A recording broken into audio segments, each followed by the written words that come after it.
morning all of you. How are you? I hope you all are fine. Students, today we are going to start our new topic, that is Cauchy's law.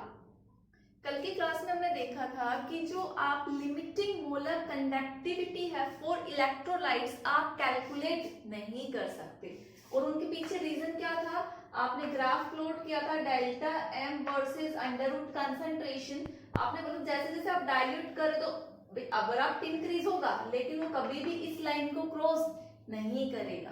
Cross नहीं किया तो आप क्या नहीं calculate कर सकते? Limiting molar conductivity. Limiting molar conductivity means eight infinite dilation. तो उसके लिए हम क्या पढ़ेंगे? कोलार्स लॉ। बेसिकली ये दोनों के लिए एप्लीकेबल है, ये वीक इलेक्ट्रोलाइट के लिए भी है और ये स्ट्रॉन्ग इलेक्ट्रोलाइट के लिए। बट यहां से हम क्या कैलकुलेट कर सकते हैं? वीक इलेक्ट्रोलाइट की लिमिटिंग मोलर कंडक्टिविटी, जिसको हम लिमिटिंग मोलर कंडक्टिविटी को नोट से रिप्रेजेंट करते थे, या फिर इसको किससे रिप्रेजेंट कर दो? इनफाइनाइट से। मैं जनरली यहाँ पर क्या यूज करूंगी? नोट ही यूज करूंगी। ठीक है, तो देखो इसकी स्टेटमेंट पढ़ने से पहले हम देखते हैं ये लोग क्या बोलता है। एग्जाम्पल लो, कह रहा है कि जो लिमिटिंग मोलर कंडक्टिविटी है डेल्टा एम नोट किसके लिए? इलेक्ट्रोलाइट की, किसी भी इलेक्ट्रोलाइट, वो क्या होती है? सम होती है उनके कैटायनिक मोलर कंडक्टिविटी में। ये अगर मैं नोट बोल रही हूँ, सपोज करो ये कैटायन की है, ये लिमिटिंग मोलर कंडक्टिविटी है कैटायन की, प्लस में लिमिटिंग मोलर कंडक्टिविटी किसकी? एनायन की। ठीक है भाई, ये इलेक्ट्रोलाइट का अगर हमें डेल्टा लिखना हो सिंबल तो हम ये लिखते हैं, और एनायन और कैटायन के लिए लिखना हो तो हम लिमिटिंग मोलर कंडक्टिविटी का ये सिंबल लिखते हैं। दोनों सेम ही है, सिर्फ डिफरेंशिएट करने के लिए अलग है। इसको भी लैम्डा बोलते हैं, इसको भी। ठीक है, अब देखो सपोज करो लिमिटिंग मोलर कंडक्टिविटी मेरे पास NaCl की है, इलेक्ट्रोलाइट है, तो आपको टोटल NaCl की निकालनी है, तो किसके बराबर होगी? Molar conductivity of Na positive plus में लिमिटिंग मोलर कंडक्टिविटी। देखो नोट लगा हुआ तो इसका मतलब क्या है? Limiting molar conductivity and Cl negative ion. इतनी बात समझ में आई? अब सपोज करो मेरे पास होता limiting molar conductivity of MgCl2, तो फिर मैं कैसे लिखती? भाई ये तो मुझे पता लग गया, क्या होगा? Limiting molar conductivity of Mg2 positive plus में limiting molar conductivity of Cl minus. But देखो यहाँ कितने Cl माइनस है? 2, तो इसके आगे क्या लगेगा? 2। तो जो भी एक फॉर्मूला यूनिट में जितने एनायन कैटायन होंगे उसका नंबर उसी के साथ मल्टीप्लाई में होगा, ये चीज भी ध्यान में रखनी है। सिमिलरली अगर मेरे को क्या लिखना है? Lambda note limiting molar conductivity Al2SO3 की लिखनी है, एल्यूमिनियम सल्फेट, तो ये किसके बराबर होगी? Limiting molar conductivity of aluminium plus limiting molar conductivity of sulphate SO4 2 minus. But यहाँ एल्यूमिनियम कितने हैं? 2, तो इसके आगे क्या लग जाएगा? 2। सल्फेट कितने हैं? 3, तो इसके आगे क्या लगेगा? 3। तो यही चीज हमारी देखो स्टेटमेंट बोल रही है जो मैंने यहाँ लिखी है, limiting molar conductivity is the sum of the limiting ionic conductivity. कहते हैं किसी की भी लिमिटिंग मोलर कंडक्टिविटी उसके आयंस के सम के बराबर होती है, और सबको किससे मल्टीप्लाई करेंगे? जितने उनमें आयंस प्रेजेंट होंगे एक फॉर्मूला यूनिट में। भाई ये NaCl था, यहाँ एक Na एक Cl था, कितने से मल्टीप्लाई किया? एक Na और एक Cl।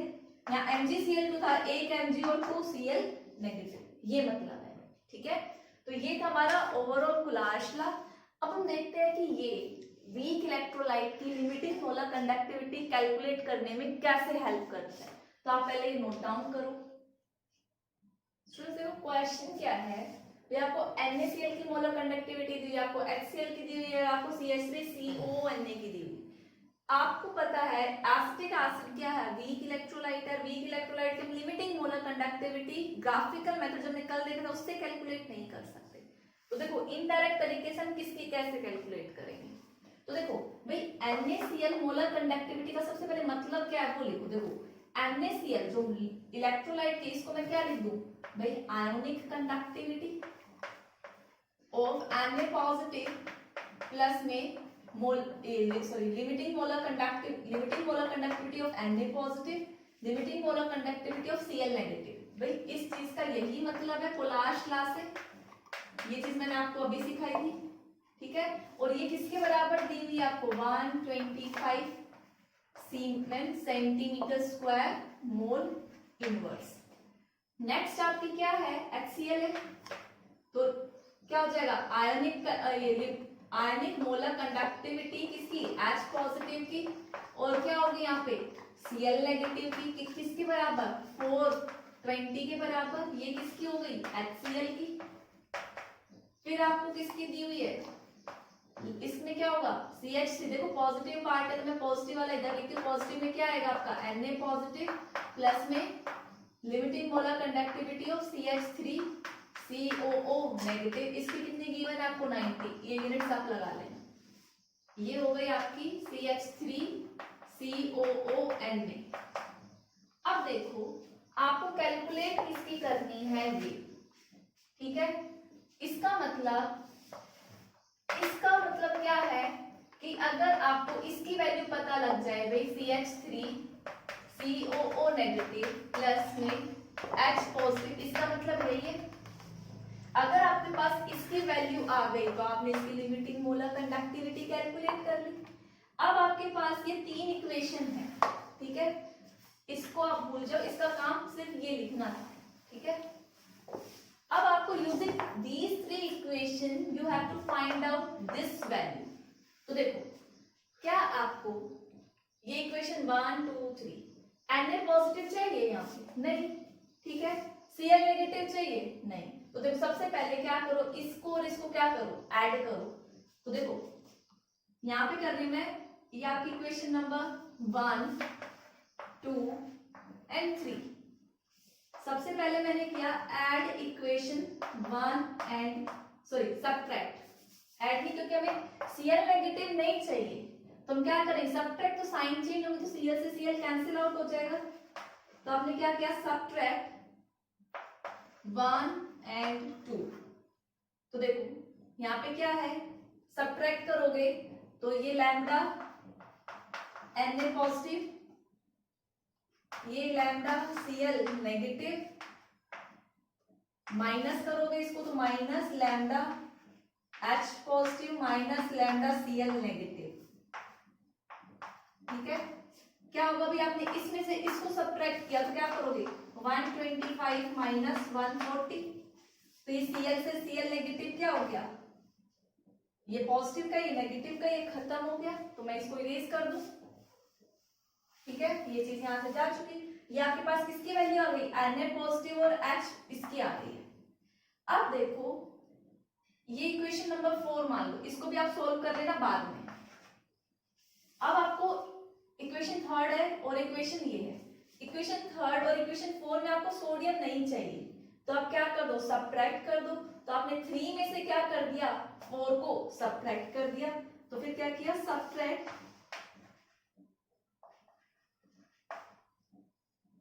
3, मतलब आपने क्या किया, 3 माइनस 4 किया, तो देखो क्या बना, lambda Na positive plus lambda naught CH3 COO negative, यहाँ पे क्या आएगा माइनस साइन, Na पॉजिटिव, और ये माइनस माइनस क्या हो जाएगा प्लस लैम्डा H पॉजिटिव, ठीक है। तो देखो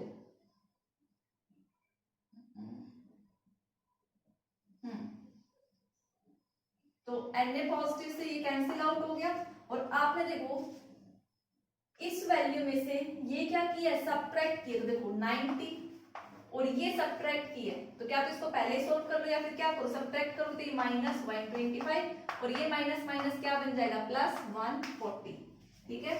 तो आपके पास यहाँ क्या बचा, lambda CH3 COO negative plus H positive की वैल्यू आ गई इसके बराबर। इन तीनों को आप सोल्व कर लो, और ये किसके बराबर होता है आपका, limiting molar conductivity of CH3 COO H। क्यों, क्योंकि ये देखो इन्हीं के एनायनों के टाइम चेक करो, तो जब आप उसकी वैल्यू सॉल्व करोगे तो आपकी कितनी आएगी, 385 सीमेन सेंटीमीटर स्क्वायर मोल इनवर्स। तो देखो इनडायरेक्ट तरीके से हमने किसकी निकाली, limiting molar conductivity of acetic acid. बस आपको ध्यान ये रखना है, यहाँ पे तो सभी जो फॉर्मूला थे उनमें 1 1 था, लाइक MgCl2 आ जाए तो यहाँ पे 2 से मल्टीप्लाई मत करना भूलना, और ऐसी इक्वेशन आपको लिखनी है। फिर उसके बाद आप चाहे इनको डिवाइड करो, मल्टीप्लाई करो, 2 से मल्टीप्लाई करो, आपस में सबट्रैक्ट करो, कुछ भी ऑपरेशन अप्लाई करो, जो फाइंड आउट करना है हमें वो इक्वेशन लानी है, और ये चीज आपको आती होगी बहुत अच्छे से, ठीक है। तो आप इसको नोट डाउन करो। नेक्स्ट है ये जो कोलाश लॉ है, बेसिकली इसकी और एप्लीकेशन क्या है। एक एप्लीकेशन तो देखिए हमने वीक इलेक्ट्रोलाइट की limiting molar conductivity means molar conductivity eight infinite dilution calculate करने में हेल्प करता है। और देखो, और ये क्या हेल्प करता है, डिग्री ऑफ डिसोसिएशन जो अल्फा है उसको हेल्प करता है। देखो ये क्या है आपकी limiting molar conductivity, limiting molar conductivity, ठीक है। ये आप कैलकुलेट कर सकते हैं। अभी कोलाश लॉ में वीक इलेक्ट्रोलाइट के लिए मैंने सबसे पहले यही बताया था। और ये क्या हो गया, आपको गिवन मिलेगी कि किसी भी कंसंट्रेशन पे ये क्या है, limiting molar conductivity at any concentration, at any concentration, ठीक है। अगर आप इन दोनों का रेशियो करोगे तो आपको क्या मिल जाएगा, अल्फा मिल जाएगा, जो क्या है डिग्री ऑफ डिसोसिएशन। अब अगर आपने डिग्री ऑफ डिसोसिएशन निकाल लिया तो आप क्या कैलकुलेट कर सकते हो, डिसोसिएशन कांस्टेंट K कैलकुलेट कर सकते हो। और उसका फॉर्मूला आपने पढ़ा था इक्विलिब्रियम में, K = C alpha square 1 minus alpha होता है। कंसंट्रेशन गिवन होगी, अल्फा आपने यहाँ से कैलकुलेट किया, और अल्फा कहाँ से आया था, बेसिकली कोलाश लॉ से, इन दोनों से। तो इनडायरेक्ट आपने क्या कैलकुलेट कर लिया, डिग्री ऑफ डिसोसिएशन कांस्टेंट, ठीक है। अब देखो कैलकुलेशन आप कोलाश लॉ को यूज करके जो स्पैरिंगली सोल्युबल सॉल्ट्स हैं, मींस जो डिसॉल्व नहीं होते वाटर में या बहुत ही माइन्यूट डिसॉल्व होते हैं, उनका क्या कैलकुलेट कर सकते हैं, सॉल्युबिलिटी को कितना डिसॉल्व हुए, ठीक है। तो देखो भाई ये क्या थी, मोलर कंडक्टिविटी थी। मोलर कंडक्टिविटी का फॉर्मूला आपने क्या पढ़ा था, कापा इनटू 1000 अपॉन में मोलैरिटी। जब मैं इनफाइनाइट डाइल्यूशन की बात करूंगी तो मैं ये लिखूंगी, उस केस में जो कंसंट्रेशन है वही आपकी क्या बन जाती है, सोल्यूबिलिटी बन जाती है। तो आपको क्या कैलकुलेट करना है, सोल्यूबिलिटी। सोल्यूबिलिटी को इधर लेके आओ, m को इधर, तो सोल्यूबिलिटी का फॉर्मूला क्या बन गया, solubility is equal to kappa into में 1000 अपॉन में लिमिटिंग मोलर कंडक्टिविटी। तो ये कुछ एप्लीकेशन थे किसके, कोलाश लॉ के। आप नोट डाउन करो, यहाँ से भी न्यूमेरिकल पोर्शन 1 मार्क 2 मार्क में पूछा जा सकता है। Students our last topic is battery, ठीक है। बैटरीज में आप क्या स्टडी करोगे, देखो बैटरीज क्या होती है। बैटरीज में बेसिकली आप क्या करते हो, कोई भी रेडॉक्स रिएक्शन कराते हो। क्या कराते हो, रेडॉक्स रिएक्शन आपने कराई, तो रेडॉक्स इससे जो एनर्जी प्रोड्यूस होगी, केमिकल एनर्जी, उसको किस में कन्वर्ट करोगे, इलेक्ट्रिकल एनर्जी में, ठीक है। तो बेसिकली बैटरीज क्या है, एक तरीके का गैल्वेनिक सेल। ये गैल्वेनिक सेल में भी एक था, केमिकल एनर्जी किस में कन्वर्ट कर रहे थे, इलेक्ट्रिकल एनर्जी में कन्वर्ट कर रहे थे, ठीक है। तो जो हमने सबसे पहले किया था इस चैप्टर में। बैटरीज जो है, बैटरीज कितने टाइप की होती है, 2 टाइप की, एक प्राइमरी बैटरीज, एक प्राइमरी और एक होती है सेकेंडरी, ठीक है। एग्जाम में पूछ लिया जाता है what is the difference between primary and secondary batteries. देखो प्राइमरी बैटरीज ऐसे बैटरीज जिनको आप जब तक रिएक्शन हो रही है यूज कर सकते हो, उसके बाद उसको नहीं कर सकते। मींस ऐसी बैटरी जो नॉन चार्जेबल है, जिनको रिचार्ज नहीं किया जा सकता। एक बार रेडॉक्स रिएक्शन हो गई, जितने दिन तक रेडॉक्स रिएक्शन हो रही है तब तक यूज करो, अदरवाइज उसको फिर सेल को या उस बैटरी को फेंक दो। फॉर एग्जाम्पल आपके दीवार घड़ी के सेल जो होते हैं, क्लॉक सेल जो होते हैं, उन मार्केट से लाते हो, आप यूज करते हो, और कुछ टाइम बाद जब वो वर्क नहीं करते तो आप उसको क्या करते हो, फेंकते हो। उन सेल्स को आप रिचार्ज नहीं कर सकते। सेकेंडरी बैटरीज क्या है कि उनको बार बार रिचार्ज कर सकते हो, लाइक आपकी इन्वर्टर की बैटरीज।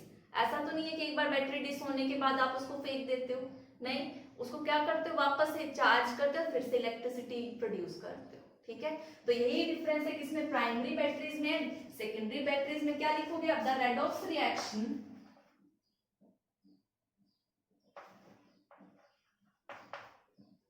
इनमें, प्राइमरी बैटरीज में क्या होता है, रेडॉक्स रिएक्शन टेक्स प्लेस कितने टाइम में होगा, only one time, only once. ठीक है, एक बार हो और उसके बाद क्या हो, टाइम के साथ ये खत्म हो जाए, and the cell become dead, and the cell become dead after use. ठीक है, जिसको आप क्या बोल सकते हो, नॉन चार्जेबल बैटरीज है ये, नॉन चार्जेबल बैटरीज। और एग्जाम्पल में हम इनके दो सेल पढ़ेंगे, एक ड्राई सेल, ठीक है, और दूसरा एग्जाम्पल आपका मर्करी सेल। ठीक है, ये कहाँ यूज होते हैं, क्या फंक्शन है इनके, वो हम बाद में डिस्कस करेंगे। मर्करी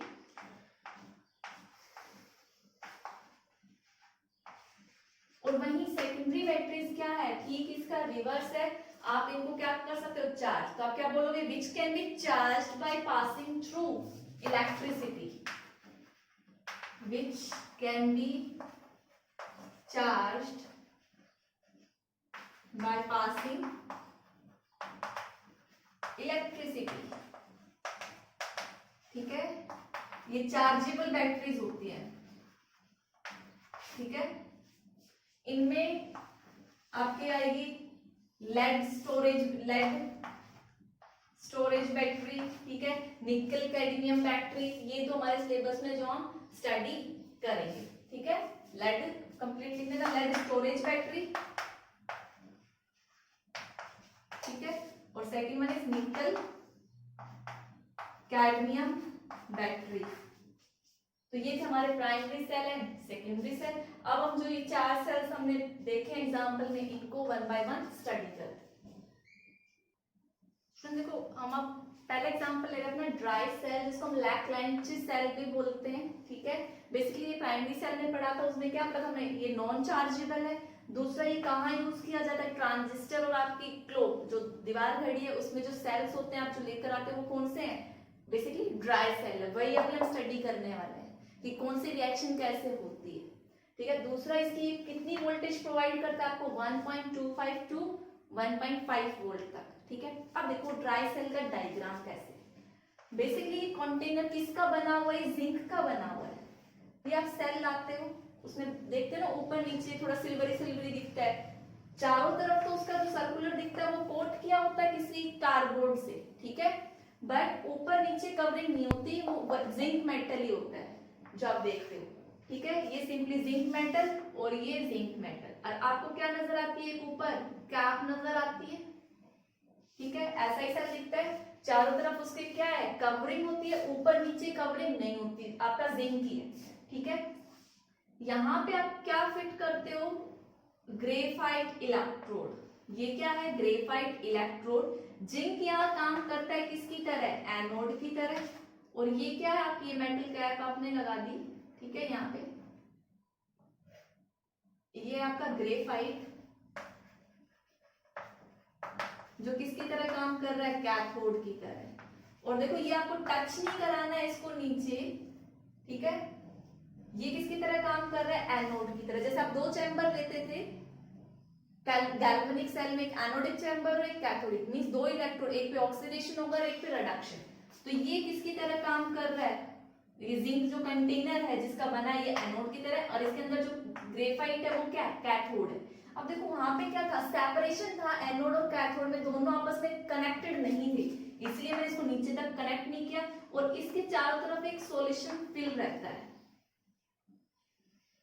ठीक है, ये इसके चारों तरफ एक सॉल्यूशन है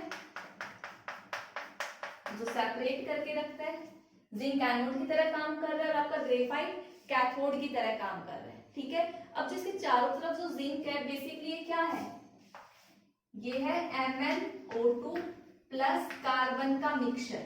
अब देखो बेसिकली ग्रेफाइट इलेक्ट्रोड है, बट चारों तरफ ये कार्बन भी फिल किया जाता है जैसे आप काफी बच्चों ने उस सेल को ब्रेक करके देखा होगा तो एक ब्लैक ब्लैक कलर का कोक टाइप निकलता है, तो बेसिकली वो चारों तरफ जो है वो ये वाली चीज है, ठीक है। तो ये MnO2 प्लस कार्बन है इसकी इस एरिया में, और ये जो ये वाला एरिया बचा, ये देखो ये तो मैंने मेंशन कर दिया इतना, ये वाला जो एरिया है जो मैंने शेड नहीं किया, यहाँ पे आपका बेसिकली कौन सा सॉल्यूशन है, यहाँ आपका सॉल्यूशन है अमोनियम क्लोराइड और जिंक क्लोराइड का। यहाँ पे आपका है NH4Cl प्लस ZnCl2 का मिक्सचर, ठीक है। ये हमारा प्रॉपर क्या है, आपका ड्राई सेल है, और ये क्या थी, कार्डबोर्ड कवरिंग थी आपकी,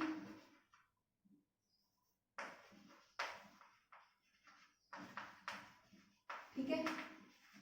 अब देखो भाई ये एनोड की तरह काम कर रहा है, ये कैथोड और ये मिक्सचर है, तो अब हम क्या देखेंगे, ये गैल्वेनिक सेल है तो एनोडिक रिएक्शन होगी, कैथोडिक रिएक्शन होगी, ठीक है। तो अब हम वही चेक करने वाले, तो पहले आप ये नोट डाउन करो। फिर देखो अब भाई ये एनोड है, इस पे कैसा चार्ज होगा, नीचे की तरफ नेगेटिव, और ये वाली क्या आपकी कैथोड, यहाँ पर क्या है पॉजिटिव। जब भी आप देखो ये ऊपर वाला जो कैप वाला पोर्शन है, आप अगर एक वायर लेते हो और यहाँ से एक वायर कनेक्ट करके बीच में बल्ब लगाते हो, कनेक्ट करके, तो बल्ब क्या होता है, जल जाता है बेसिकली, ठीक है। तो ये रिएक्शन क्या हो रही है वो चेक करो। देखो एनोड है, एनोड पर हमेशा क्या होगा, ऑक्सीडेशन, आपको यही बताते हुए आई। तो बेसिकली एनोड किसका है, जिंक का है, ठीक है। तो जिंक क्या करेगा, 2 इलेक्ट्रॉन का लॉस करेगा, तो पॉजिटिव में कन्वर्ट होगा, ठीक है। अब बात आती है कैथोड की, कैथोड पर क्या होगा, रिडक्शन, ठीक है। तो देखो ग्रेफाइट के बेसिकली चारों तरफ कौन सा सॉल्यूशन है, MnO2, और यहाँ MnO2 कौन सी ऑक्सीडेशन स्टेट में आपके, +4, ये +4 से किस में कन्वर्ट होगा, +3 में कन्वर्ट होगा, रिडक्शन हुआ है। देखो MnO2 किस में कन्वर्ट होगा, मींस मैग्नीज का कोई कंपाउंड बनेगा, जो ये +4 है वो किस में कन्वर्ट होगा, +3 में, और बेसिकली जो कॉम्प्लेक्स बनेगा देखो क्या बनेगा, MOHO बनेगा। देखो ऑक्सीजन की वैल्यू से कितनी होती है, -2, हाइड्रोक्साइड की -1, इन सब पे -3 चार्ज है, इस पर कितना होगा, +3। इतनी बात तो समझ में आई कि मैग्नीज यहाँ चला गया, ऑक्सीजन यहाँ। अब आते गए ये हाइड्रोक्साइड H कहाँ से आया, तो देखो सॉल्यूशन में आपको बाहर की तरफ ये अमोनियम क्लोराइड दिख रहा है, अमोनियम क्लोराइड का मतलब NH4 पॉजिटिव, इसका मतलब क्या है, NH4 पॉजिटिव, मतलब अमोनिया ने एक H प्लस गेन किया था, ठीक है। अब अमोनिया ने एक H प्लस गेन किया था, तो उसने क्या कर दिया, एक अपना H इसको दे दिया और खुद किस में कन्वर्ट हो गया, अमोनिया में। इतनी बात समझ में आई। अब देखो अब एक H प्लस करेगा तो इसको एक इलेक्ट्रॉन गेन भी करना पड़ेगा, तो जो इसने यहाँ पे 2 इलेक्ट्रॉन गेन किए उनमें से एक इसने गेन कर लिया, ठीक है। तो अब ओवरऑल चार्ज क्या हो गया, देखो बैलेंस, एक पॉजिटिव है एक नेगेटिव है, ये Mn, ये चार्जेस को हटा दो, ये तो ऑक्सीडेशन स्टेट है, एक Mn है एक Mn है, ऑक्सीजन कितने हैं, 2 ऑक्सीजन, 4 हाइड्रोजन, 3 और 1 4, ठीक है। अमोनियम ने क्या किया, एक H का लॉस किया, इसमें कन्वर्ट हो गया, तो ये कौन सी रिएक्शन हुई है, कैथोड पे हुई है, +4 से मैग्नीज +3 में गया, ठीक है। गलती से भी ये चेक मत करना कि अमोनिया की यहाँ +4 ऑक्सीडेशन स्टेट है, +3 कि अमोनिया का ऑक्सीडेशन या रिडक्शन हुआ है, नहीं। Mn का क्या हुआ है, रिडक्शन, NH4 का नहीं हुआ है, ठीक है। तो अब देखो ओवरऑल जब रिएक्शन लिखोगे तो यहाँ पे कितने इलेक्ट्रॉन है, 2 इलेक्ट्रॉन है, यहाँ पर भी कितने होने चाहिए, 2, ताकि कैंसिल आउट हो जाए। तो इस रिएक्शन को आप किससे मल्टीप्लाई कर देंगे, 2 से, तो आपकी ओवरऑल रिएक्शन क्या आएगी, जिंक, इसको 2 से मल्टीप्लाई करोगे 2MnO2 प्लस यहाँ पे 2 अमोनिया, 2 इलेक्ट्रॉन से 2 इलेक्ट्रॉन कैंसिल आउट, यहाँ पे क्या बचेगा, जिंक 2 पॉजिटिव, यहाँ पे देखो बेसिकली क्या बनेगा भाई, 2 Mn है और OH है, ये बेसिकली ये बनेगा MnOHO, ठीक है। मींस 2 Mn है, बेसिकली इसका एनहाइड्राइड फॉर्म बन जाएगा, ठीक है। ये क्या करेगा, यहाँ से वाटर मॉलिक्यूल निकाल के और ये किस में कन्वर्ट हो जाएगा, Mn2O3 में कन्वर्ट हो जाएगा, ठीक है। Mn2O3 oxidation state by A+3 आप कैलकुलेट करके देखना, और यहाँ पे क्या रिलीज हो गया आपकी, अमोनिया, ठीक है। इतनी बात समझ में आई। तो ये है हमारी ओवरऑल रिएक्शन।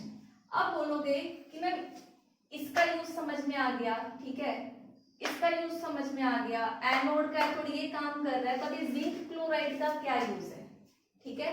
तो देखो अब मैं ये ऊपर वाली रिएक्शन रब कर रही हूँ। बेसिकली देखो ये क्या है, अमोनिया गैस है, मींस इस रिएक्शन में क्या प्रोड्यूस होगी, अमोनिया गैस प्रोड्यूस होती रहेगी, और प्रोड्यूस होगी तो सेल बर्स्ट नहीं हो जाएगा। तो बेसिकली ये अमोनिया इस जिंक क्लोराइड के साथ रिएक्ट करके एक कॉम्प्लेक्स बना लेती है, सोल्यूबल कॉम्प्लेक्स, ठीक है। तो आप क्या करोगे, आप लिखोगे जो अमोनिया लिबरेट हुई है, अमोनिया लिबरेटेड इज गैस है, but it react with zinc chloride to form a complex, एक कोऑर्डिनेटिंग कॉम्प्लेक्स बनेगा, जिंक NH3 4Cl2। ये गैस है, अब गैस से हमें चाहिए नहीं तो हमने इसके साथ रिएक्ट करा के सॉल्युबल कॉम्प्लेक्स बना दिया। तो ये रोल था आपका ZnCl2। तो आपको क्या याद रखना है, आपको हर एक का रोल पता होना चाहिए। अमोनियम क्लोराइड का क्या रोल था, अमोनियम क्लोराइड की मैंने बताया था ये क्या करता है, अमोनिया रिलीज करेगा, उसको H+ प्रोवाइड करेगा, ठीक है। और इसमें डाउट मत करना, जब दो मॉलिक्यूल कंबाइन होंगे तो देखो बेसिकली -2 और x, तो ये 2x इज इक्वल टू ये +6 आएगा उधर, और x कितना आया 3। तो बेसिकली वो उसकी ये एनहाइड्राइड फॉर्म लिखी है मैंने, ठीक है। तो ये था हमारा ड्राई सेल जिसको हम लैक्लाइमेटेड सेल बोलते हैं। अब हम डिस्कस करते हैं मर्करी सेल जो सिमिलर इसी के जैसे है। तो आप पहले इसको नोट डाउन करो। स्टूडेंट एक चीज और रह गई, ये जो सेल है ये इसकी लिमिटेशन है क्या, जो ये NH4Cl है बेसिकली क्या है, एसिडिक सॉल्यूशन है, ये क्या कर देता है, जिंक कंटेनर को कोरोड कर देता है, ठीक है।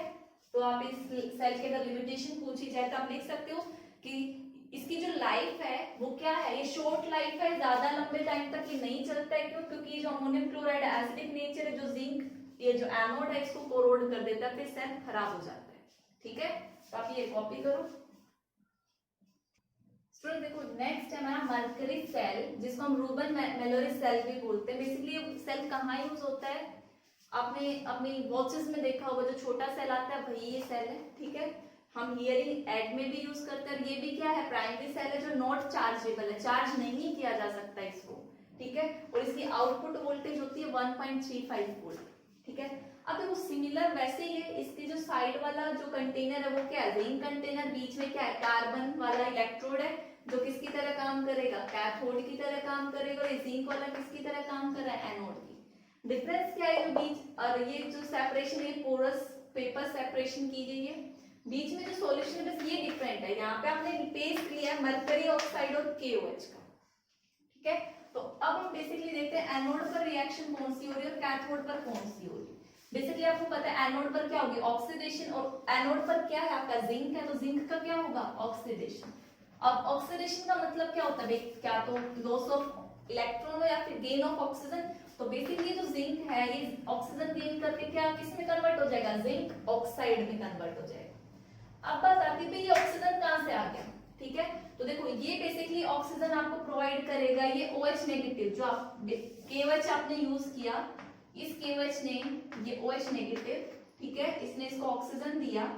अब बात आई जब अगर इधर ऑक्सीजन है तो फिर इधर हाइड्रोजन है, तो इधर हाइड्रोजन कहां गया, बेसिकली इसके 2 मोल रिएक्ट करके क्या बना लेंगे, H2, ठीक है।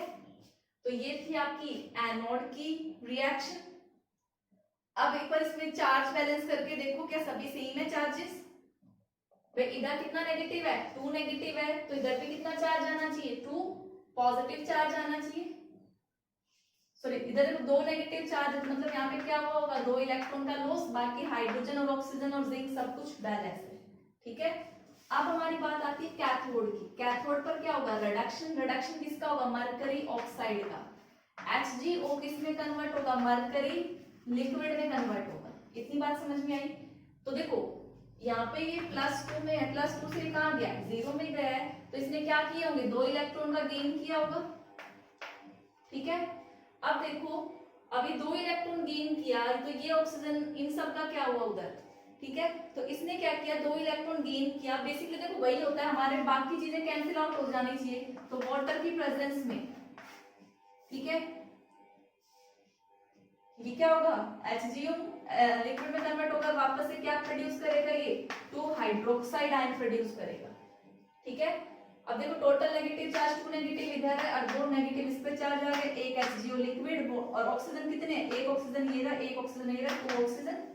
ओवरऑल आप रिएक्शन ऐड करो तो देखो 2 इलेक्ट्रॉन से 2 इलेक्ट्रॉन कैंसिल आउट, H2O से H2 कैंसिल आउट, OH से OH कैंसिल आउट, तो आपका बचा क्या जिंक प्लस HgO आपको क्या दे रहा है जिंक ऑक्साइड प्लस में Hg लिक्विड। तो ये आपकी नेट सेल रिएक्शन हो रही है। ठीक है, इसकी लाइफ टाइम की बात करो तो आपके ड्राई सेल के कंपैरिजन में क्या है कम है। ठीक है, तो ये कुछ पॉइंट्स थे इसके बारे में जो आपको नोट डाउन करने हैं। सो स्टूडेंट्स यहाँ से देखो ये 3 पार्ट में डिवाइड किया गया था चैप्टर, गैल्वेनिक वाला, इलेक्ट्रोलिटिक पार्ट वाला, ठीक है, और ये बैटरीज वाला। हर एक पोर्शन से एक क्वेश्चन पूछा जाता है। ठीक है, तो बैटरीज से भी कोई ना कोई क्वेश्चन जरूर आएगा, तो आपको ध्यान देना है कि इन बैटरीज को कहाँ यूज करते हैं, रिएक्शन कैसे हो रही है, क्या जो चीज हमने यूज की उसका फंक्शन क्या है। ठीक है, तो यहाँ पे आज हमारा खत्म हुआ है प्राइमरी सेल, प्राइमरी बैटरीज। अब नेक्स्ट लेक्चर में हम डिस्कस करेंगे सेकेंडरी बैटरीज। ठीक है, जिसमें लेड स्टोरेज बैटरी और निकल कैडमियम बैटरी, और साथ में लास्ट टॉपिक क्या होगा कोरोजिन। ठीक है, तो that's all for today's lecture. Thank you and have a nice